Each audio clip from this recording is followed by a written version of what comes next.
मैंने तुझसे 3 शरीर कहे थे, एक उत्तम, मध्यम और अधम। वे सात्विक, राजस, तामस, यही 3 गुण, 3 देह हैं। यही सबके कारण जगत में स्थित है।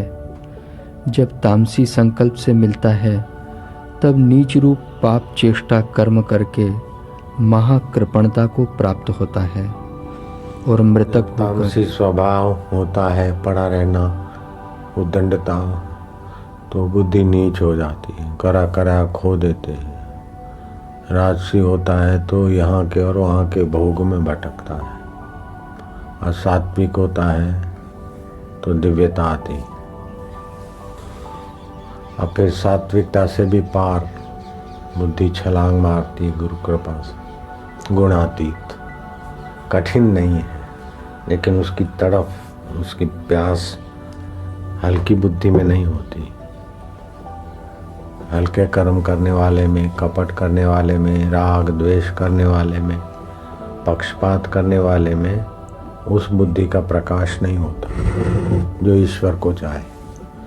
इसीलिए बोलते हैं भाई राग द्वेष ना करो, कपट ना करो, झूठ ना बोलो, ताकि बुद्धि पुष्ट और ईश्वर प्राप्ति वाली, निर्णय वाली हो जाए। ईश्वर प्राप्ति का निर्णय होते ही सारे दोष मिटने लग जाएंगे।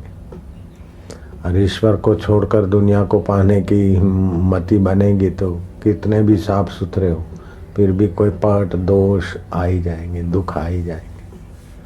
ईश्वर प्राप्ति से दुखों का अंत होता है, और फिर प्रारब्ध वेग से दुख आते हैं, वो उसके लिए महत्व नहीं लगता। जैसे मीरा का इतना विरोध हुआ, शबरी को इतने दुख मिले, ध्रुव को, प्रहलाद को इतनी कठिनाई आई, लेकिन उनके लिए वो दुख नहीं होता, वो तो और आत्मबल बढ़ाते, क्योंकि लक्ष्य ईश्वर प्राप्ति हो गया ना।